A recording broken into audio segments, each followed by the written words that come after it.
Everyone, welcome back to my সম্পাস blog চ্যানেলে সকলকে অনেক অনেক স্বাগত জানিয়ে আজকের ব্লগটা শুরু করছি। প্রথম থেকে শেষ পর্যন্ত দেখার অনুরোধ রইল। তোমরা সকলে সবাই কেমন আছো? আশা করবো যে যেখানে আছো সকলে ভালো আছো, সুস্থ আছো, আর আমিও বেশ ভালো আছি। আজকে হলো রবিবার, তো রবিবারে তো টিফিন করতেই হবে, কারণ বরমাসাই রয়েছে বাড়িতে অনেক দিন পর। তো ওর জন্য বসিয়ে দিয়েছি আলু চচ্চড়ি। আলু চচ্চড়ি হয়ে গেছে, আলু চচ্চড়িটা আগে বসিয়ে দিয়ে তারপরে ময়দা টয়দা মাখলাম। মেখে এই যে এখন লুচি ভাজছি, কয়েকটা ভাজা হয়ে গেছে, তেলটা গরম হয়ে গেছে, তো বলি আর একটু গরম করে নিই, নাহলে সেরকম ফুলছে না লুচিগুলো। তো এই যে কটা 3-4টে করে বেলে নিচ্ছি, নিয়ে আগে ভেজে নিচ্ছি, তারপরে এরকম করেই বেল করব।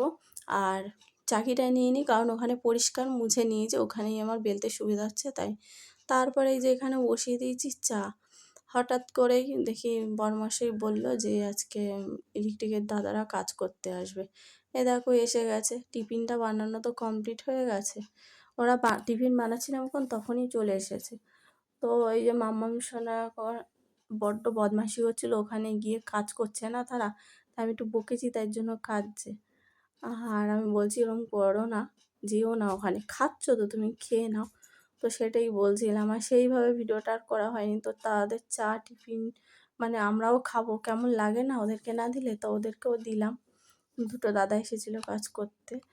তো এই যে দুটো পাখা লাগিয়েছে, দেখো এখানের পাখাটা খুলে, বড় পাখাটা খুলে দিয়েছি, হাওয়া তো নামে না, তার জন্য এই যে এই পাখাগুলো লাগিয়েছি। কি হাওয়া! এবারে নিশ্চিন্তে বাইরে বসে খেতে পারবো, আর ঘরে যেতে হবে না। দুটো পাখা লাগিয়েছে, যেহেতু অনেকটা যে বড়, তো যে ড্রয়িং রুমটা রয়েছে, তার জন্য বসলে হাওয়া টাওয়া লাগে না, অন্য ঘরে গিয়ে বসে খেতাম। এবার টেবিলে ইচ্ছা হলে বসবো, নাহলে ওপাশেও বসে খেতে পারবো নিশ্চিন্তে। তারপরে দেখো না চলে গেল, বললো বিকেলবেলা এসে বাইরের লাইট কটা লাগিয়ে দেবো, ঘরের কাজ কমপ্লিট হয়ে গেছে। তার জন্য বড়মশাই পরিষ্কার পরিচ্ছন্ন করে দিচ্ছে একটু আমার হাতে হাতে, যেহেতু অনেক বেলা হয়ে গেছে। আর সেরকমভাবে রান্না কিছু করতে পারলাম না, ওরা অনেক বেলায় গেছে, তো করতে পারছিলাম না। এখানে কাজ করছিল, টিফিনটা করে নিয়ে কোনো রকমে খেয়ে দিয়ে বাসন টাসনও মাজতে পারিনি। এই যে মাংস রান্না করেছি, আর একটু ভাতে উচ্ছে আলু সেদ্ধ দিয়েছি, আর কিছু করতে পারিনি। তো এই রান্না বান্না, কারণ আর কিছু করার মতন টাইম ছিল না, অনেকটা বেলা হয়ে গেছে। 1টার সময় রান্না বসিয়েছি, কী করবো বলো? ওরা গেছে এরকম 1:45 নাগাদ, ওই টাইমেই সব কুটে টুটে রান্না বসিয়ে দিলাম। তো বরমাস বললো আর কিছু ঝামেলা রান্না করো না, দেখো বাসনগুলো পড়ে আছে, মাজতে পারিনি।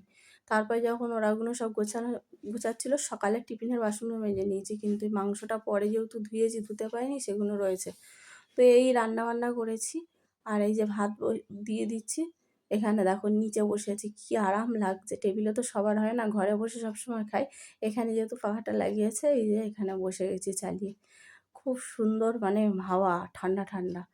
তো এই যে বসে গেছি, এবারে খেতে দিচ্ছি। উচ্ছে আলুটা বের করে নিয়েছি, মাখছি। ভাতে তো জানো সেদ্ধ দিলে কী প্রবলেম হয়, খুব বিরক্তি লাগে। তো এখন সন্ধ্যা হয়ে গেছে, সবাইকে শুভ সন্ধ্যা। তো এখনও দাদারা আবার কাজ করতে চলে এসেছে। আমাদের বাইরের এপারটা লাইট লাগানো হয়েছে, যে দিকটা আমি জামা কাপড় বেশি মেলি, ওই দিকটা একটা লাইট বাকি ছিল, ওইখানে লাগাচ্ছে। তো যাই হোক, বাড়িতে চারিদিকে একটা করে লাইট দিলে না দেখতে ভালো লাগে। সব সময় না ধরাই, কিন্তু তোমার হচ্ছে কোনো অকেশন পারপাসে তো তখন ধরাতে লাগে, তার জন্য। তো কোনো অকেশন পারপাসে দেখবে লাইট জ্বালালে সব দিকে ভালো লাগে। তো চারিদিকে হয়ে গেছে, ওই দিকটাই বাকি ছিল। তারপর একটু বসিয়ে দিলাম চা, তাদের চা দেবো। তো বলি চা বসিয়ে দিয়েছি, আর আমরাও খাবো, একটু বাজারের দিকে যাব। শাখাটা মানে অনেক দিন আগে হাতে শাখাটা পরে এসেছিলাম, সেই শাখাটা বেড়ে গেছে, একটা অন্য শাখা পুরনো ছিল, সেটা নিয়ে পড়েছিলাম। হাতটা বিচ্ছিরি লাগছে, বড়মাসিকে বলেছি একটু শাখা পরতে যাব। তো বলে চলো, এর আগেই বলেছিল চলো একদিন, তো বলছে রবিবার থেকে তাহলে চলো যাব। তাই দাদারা যাবে, তারপরে না আমরা যাব। তো ওই দাদারা চলে গেলে তারপরেই বেরোবো। তো ওই যে চা নিয়ে নিয়েছি দাদাদের জন্য, বড়মাসি বলছে তুমি একটু গিয়ে দিয়ে আসো। তো বরমাসে বলছে হ্যাঁ আমি দিয়ে আসছি। তারপরে না বন্ধুরা চাটা একটু কম হয়ে গেছিলো, দাদাদের দিয়েছি আর বড়মাসারটা দিয়েছি। চাটা আর মানে হয়নি, দুজনের চাটা হয়নি। মানে বড় মেয়ে আর আমি খাবো। তারপরে মেয়ের মেয়ে বলছে আমাকেও একটু দিও, তাই জন্য আমি আর একটু জল দিয়ে বসিয়ে দিলাম 3 কাপ মতন। তারপরে এ ঘ্যান ঘ্যান করছে, বাপির সঙ্গে বাইরে যাবে। এত বদমাশি করে না বাড়িতে কেউ আসলে, ও বাড়িতে কেউ আসলে না খুব খুশি হয়, ও এত আনন্দ পায়। আসলে ঘরের মধ্যেই থাকে তো একা একা, কেউ আসলেও খুশি হয়। তবে বাইরে বেরোনোর জন্য যা খুব মানে করে। তো ভেবেছিলাম ওকে নিয়ে আজকে বেরোবো, তা ভাবলাম না, ও রাস্তাঘাটে না খুব বদমাশি করে। শাঁখা টাকা পরার আছে, বেছে বুঝে পরতে পারবো না। ওকে নিয়ে গেলে প্রবলেম হবে। তারপরে এই দেখো ওদের চাটা দিয়ে দিয়েছি, দিয়ে মেয়েদেরটা দিয়ে চলে এলাম। সোনাইকে এখন টেবিলের মধ্যে দুধ আর ইয়েটা দিয়েছি, চকোসটা। ও কী করেছে জানো, চকোসটা বাটি নিয়ে এসে টেবিল থেকে বিছানার মধ্যে বসে বসে খাচ্ছিল, ভাগ্যিস উল্টে যায়নি। তারপরে আমি বিছানা থেকে নেমে এসে আমি বললাম গরম পড়ে গেছে, বিছানায় কেন, নিচে বসো। তার নিচেই দিয়েছি, ও একা একা খাচ্ছে। আর আমাকে রিমোটটা দেখো নিজে নিজে পেরে এনে দিয়েছে। এক জিনিস হচ্ছে ও দেখবে না, চেঞ্জ করে দাও, সেটাই আমাকে বলছে। তো এই যে দেখো খাচ্ছে। তো খাওয়া দাওয়া করে নিয়ে তারপর একটু চায়ের বাসন কটা মেজে নিয়ে এই দেখো এখন রেডি হয়ে গেছি বেরোবো। আর তো গরম পড়ে গেছে, কিছু গায়ে দিতে লাগবে না, তো এই কুর্তিটা পরলাম। তো চলো শাখা টাখা পরে আসি। আর ভিডিও সেরকম আমি বাইরে করতে পারিনি, কারণ ক্যামেরা ধরার কি আছে বলো, আমিই করি। বড়মাসাই তো আর ক্যামেরা ধরবে না। ওর মানে রাস্তাঘাটে ও মানে পছন্দ করে না এরকম টাইপের। তো যতটা সম্ভব হয় ততটা টুকটুক করে ধরি। আর আমি যদি বলি একটু ক্যামেরা করো, বলে আমার ভালো লাগে না, তুমি করো, এরকম ব্যাপারে। দেখো সব কিছু তো নিজেই কিনতে যাচ্ছি, তো ক্যামেরা করা যায় না না হাত দিয়ে। তো তার জন্য তো এই যে চলে যাচ্ছি এখন। আর আমার বড়মাসে বারবার বাড়ির দিকে দেখতে দেখতে যায়, রাস্তা দিয়ে যখন যাই আমি বাড়ির দিকে দেখতে দেখতে যাচ্ছে যে মেয়েরা দাঁড়িয়ে আছে কেন, সেটাই দেখছিলাম।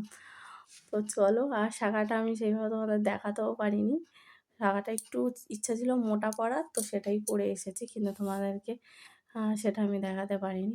তো হাতে দেখলেই বুঝতে পারবে, আলাদা করে আর বলিনি। তো এখানে যে চলেছি যে রাজপুরে, আমি সবসময় সোনারপুরেই যাই, তো এবারে রাজপুরে চলে এসেছি, বুঝেছো? রাজপুরের বাজার, এই বাজারের দিক দিয়েই ঢুকবো, তারপরে যাব। তারপরে মেয়েরা বলেছিল যে একটু ইয়ে খাবে, তোমার কি বলে, মোমো।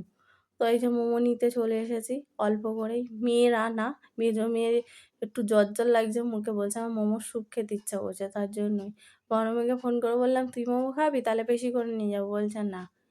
তো ওর জন্য অল্প করেই মোমো নিয়ে এসে যখন মোমো নিয়ে ঢুকছি, তখন মেজো মেয়ে বলছে যে তুমি আবার মোমো এনেছো, আমি মোমো নিবি না তো স্যুপ পাওয়া যায় শুধু, কখনো মোমো খাবি না?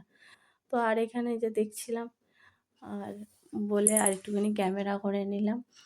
তো মোমোটা এখন গরম করছে, তারপরে দেবে। আর এই দোকানটা থেকে নাকি বড়মশাই চানাচুর যত নিমকি টিমকি আগের দিন দেখছিলাম না এনেছিল, সব এই দোকান থেকে আনে, সেটাই বলছিলাম। আর এই যে এখন বাড়ি চলে এসেছি, এসে এই যে অল্প করে মোমো নিয়ে এসেছি, মেয়েরা খাবে, একটু পা হাত পাটা ধুয়ে চলে এলাম। বলছে মা তুমি দাও। এই যে নিয়ে এসছে। আর এই দেখো হাতে শাখাটা পরেছি, বেশ মোটা শাখাটা। কত টাকা দাম নিল জানো? 650 টাকা। প্রথমে বলছিল 800 টাকা। তাই যে এই শাখা যদি 800 টাকায়, আরও মোটা মোটা যে শাখাগুলো বেরিয়েছে সেগুলো কত টাকা, বলে ওগুলো 2500 টাকা। তো ওইগুলো ভেবেছিলাম পরবো, কিন্তু এত মোটা আমার হাতে ভালো লাগবে না, আর আমার ভালোও লাগছে না। তো আমি এরকম টাইপেরই মোটা শাখাটা পরলাম। 650 টাকা নিয়েছে। তো এই যে মেয়েদেরকে মোমোটা খেতে দিচ্ছি, এক জায়গায় দিয়ে দিলাম। আমি বাবাইকে মানে আমার বড় মেয়েকে আমি বাবাই ডাকি। তো বাবা বলছি, বাবাই তুই একটা খা, তো মুখটা কেমন করছে, বলছে আমার খেতে ইচ্ছা করছে না। আমি যে ইচ্ছা করছে না জোর করবো না, একটা খেয়ে দেখ, ভালো লাগলে খাবি, নাহলে বনু খেয়ে নিক। আর ওর বাপিকে বললাম ওরা নষ্ট করবে, তুমি একটা খাও। আর মামাম সোনা দেখো উঠে বসেছে যেন খাবে, কিন্তু ও খায়নি। ওকে কি বড় মেয়ে মনে হয় মুখে দিয়েছে, বলছে ইস খাবো না খাবো না, এরকম করছে। আর মেজো মেয়েকে বলছে কী রে কেমন মোমোটা, বলছে খেতে মা খুব টেস্টি। ওই যে খাচ্ছে, স্যুপটাও খুব টেস্টি। আমি সোনারপুর থেকে আমরা যখনই যাই মোমো আনি, ওই দোকানেরটা খুব পছন্দ করে, এটা তো রাজপুর থেকে এনেছি।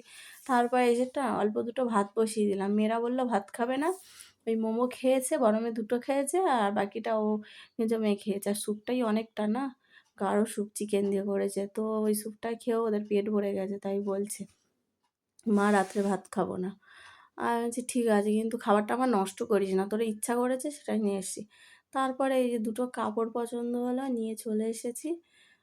বড়মশাই তো পুজোর সময় কাপড় দেয়নি, তো বলছে চলো কাপড় নিয়ে নেবে দুটো ঝিকঝাক ঝিকঝাক দেখে। আমি তখন বলছি কোথায় আর যাই, তখন বলছে না বিয়ে বাড়িতে গেলে ঝিকঝাক কাপড় পরে, তোমার তো আছে সব সেকেলের হয়ে গেছে না পরে পরে, চলো কিনে নেবে। তো এই শাড়িটাও কিনে দিল আমার জন্য, দেখো বললো বিয়ে বাড়ি টিয়ে বাড়িতে পরতে পারবে, একদম হলুদ আর লালে। তোমার হচ্ছে গিয়ে ক্যামেরাতে এরকম কালারটা বেশি কিরম লাগছে জানো রঙটা না, কিন্তু কাছে থেকে খুব সুন্দর। তার মধ্যে কি হয়েছে জানো বন্ধুরা, ব্লাউজ কিনেছি একটা দোকান থেকে, ভালো তো বড় দোকান থেকে, সেই ব্লাউজটা না ভুল করে রেখে চলে এসেছি। আমি বলছিলাম বরমাসে কি ব্লাউজটা ভরে নাও, তখন বলছে হ্যাঁ আমি ভরেছি, তুমি ওইদিকে দাঁড়াও, প্রচণ্ড ভিড় পড়েছে তো তার জন্য। তো বরমশাই নিতে ভুলে গেছে, এদিকে টাকা টাকা সব দিয়েছে, অনলাইনে টাকা দিয়েছে, তারপর আবার ফোন করেছে, ফোন করে বলছে দাদা এরকম আমি ব্লাউজ কিনেছি, আনতে ভুলে গেছি। বলছে আচ্ছা দাদা, আপনারা যখন নিতে ভুলে গেছেন চলে গেছেন, আমি আমার ছেলেটাকে পাঠিয়েছি, বলছে অনেক ওরা নেই, পাচ্ছি না। তো যাই হোক, বরমাসে ফোন করলো, বলল হ্যাঁ রাখা আছে। তো সোমবার বন্ধ, মঙ্গলবার দিন আসবেন। চলো বন্ধুরা, আজকে ব্লগটা এখানে রাখলাম, টাটা।